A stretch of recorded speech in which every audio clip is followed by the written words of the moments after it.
বিজ্ঞানে আমি 10 পেয়েছি, মাত্র 10। আমার কি দোষ বলো? প্রশ্ন যা ছিল খুবই সহজ, উত্তরও ছিল জানা।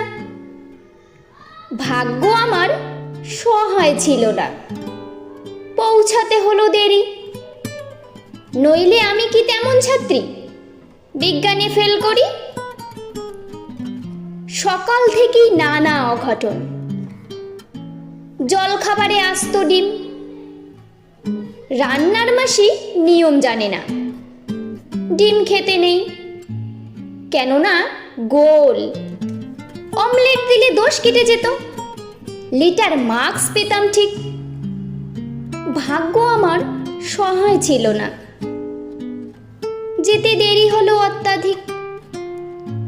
ঘর ছেড়ে যেই বেরোতে যাব, দাদু হেঁচে দিল, হ্যাঁ চ।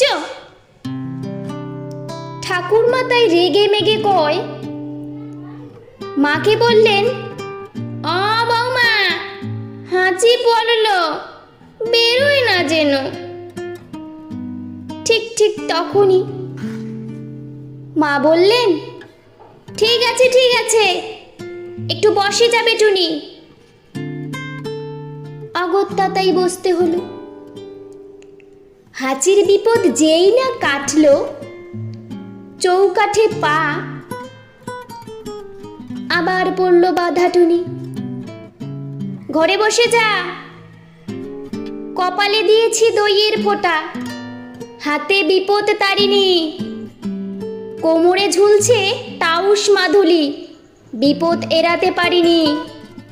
অতি সাবধানে ঘরের বাইরে যেই না গিয়েছি, কুট্টি বোন চেঁচিয়ে উঠল, দিদি দেখ দেখ, পাঁচিলে একটা পাখি, কি সুন্দর, হলদেটে ঠোঁট, লালচে চোখ আর বাদামি পিঠ।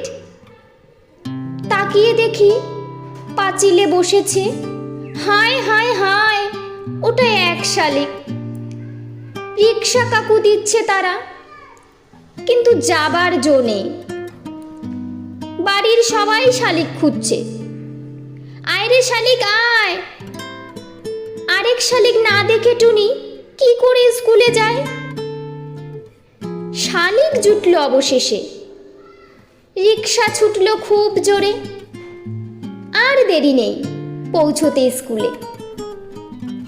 কিন্তু আমার পোড়া কপাল, হঠাৎ ব্রেক, থামতেই হলো। পথ কেটে গেছে কালো বিড়াল।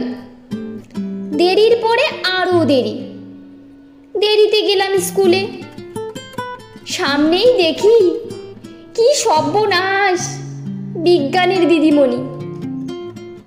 খুলে বললাম, রাগে গজ গজ, বসতে দিলেন ঘরে। বিজ্ঞানের ছাত্রী হয়েও ছি ছি, ডুবছো কুসংস্কারে। মুক্তমনা দিদিমণি অনেক বকাঝকার পর প্রশ্নপত্র এগিয়ে দিলেন, খাতা দিলেন। হঠাৎ চেয়ে দেখি পলা লীলা শঙ্খে ভরা দিদিমণির হাতের আঙুলগুলো। বিজ্ঞানে আমি 10 পেয়েছি, মাত্র 10। আমার কি দোষ বলো?